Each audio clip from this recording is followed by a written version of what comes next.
Docteur Chobli, il n'y a pas un jeune médecin formé au Bénin qui ne vous connaisse pas. Ça, c'est vrai que beaucoup me connaissent. Votre nom vous a précédé. Vous avez été un très grand artisan, docteur Chobli, de la réforme du système de santé au Bénin. Pouvez-vous nous en dire deux mots? Merci beaucoup. D'abord, je voudrais dire toute ma joie de participer à ce colloque. Je suis de passage à Paris par hasard. Des amis m'ont dit qu'il y avait ce colloque des Béninois de la diaspora. Ça m'a intéressé. Je suis venu écouter ce que vous faites. Pour parler des réformes, Son Excellence Patrice Talon, dès qu'il a été élu président de la République, au mois d'avril 2016, m'a fait l'honneur de me nommer président de la commission technique chargée des réformes du secteur de la santé. Il nous a donné une feuille de route très claire, et sur cette base, avec 14 autres collègues, pas tous médecins, de l'administration aussi, nous avons étudié en profondeur les insuffisances de notre système de santé. Elles sont nombreuses. Ce n'est pas particulier au Bénin. C'est pas propre au Bénin. C'est pas propre au Bénin. Développement, on a ces insuffisances. Une des réalisations qui, moi, m'a le plus frappé, c'est le SAMU. SAMU. Vous avez créé un système un SAMU au Bénin, ce qui n'existait pas avant. Voilà, j'étais l'un des piliers de la création du SAMU. Oui. Il a été créé en 1999. Quand Madame Massoubadi Dalmeda était ministre de la Santé. Et ça a été une très belle chose. On a fait des choses pas mal. Et le SAMU est toujours vivant. Et là, pour vous l'avez amplifié. Vous l'avez amplifié. Tout à fait. Pour vous dire les bonnes choses de cette réforme du secteur de la santé, parce que le président Talon a demandé que le SAMU soit remonté et soit à un niveau performant. Et alors que nous avions des budgets de 50 millions, 100 millions par an, CFA pour le SAMU, le budget du SAMU aujourd'hui tourne autour de 500 millions, 600, 700 millions. Avec beaucoup de véhicules et un projet de départementalisation qui est en cours. Et le Bénin vient d'acquérir près de 200 ambulances en même temps pour les distribuer dans les communes pour favoriser l'évacuation rapide des personnes nécessitant d'être transférées dans des hôpitaux plus grands. Et aujourd'hui, le summum de cette action menée par le président Patrice Talon, auquel vous avez pris part activement, c'est quand même la création de l'hôpital international de Calavi. Tout à fait. Qui était sur notre feuille de route.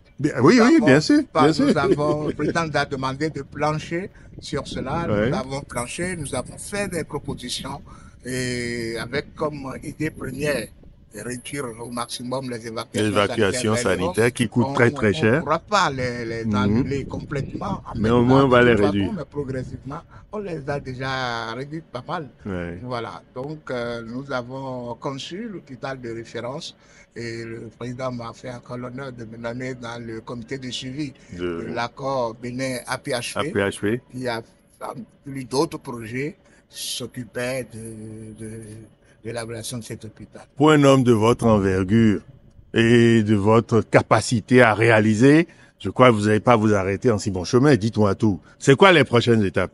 Les prochaines étapes, moi je suis maintenant un vieux médecin. Je suis à la retraite. Je suis à la retraite à l'hôpital comme à la faculté où j'ai enseigné pendant des 4 décennies pour former les jeunes.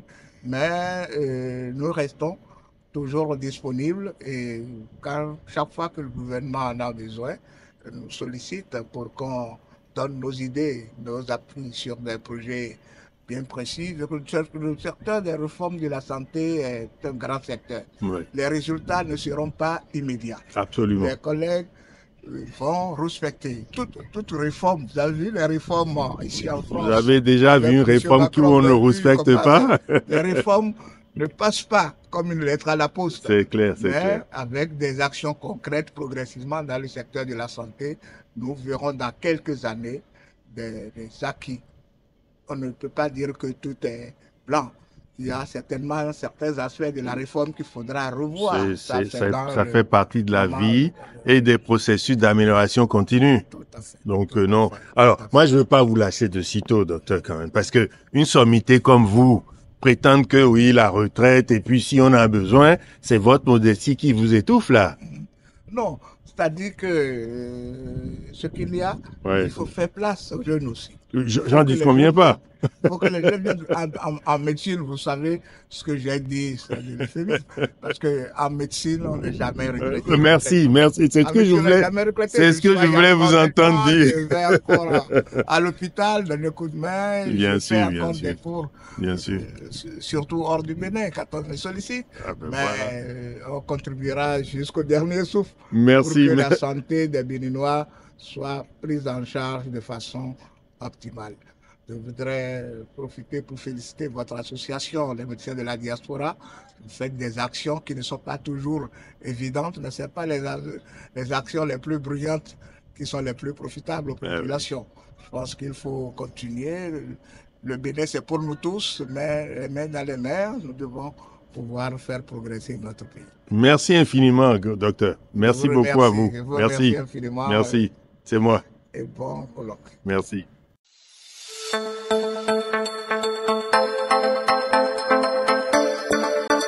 Itinéraire Business, l'émission qui parle le mieux de vos succès.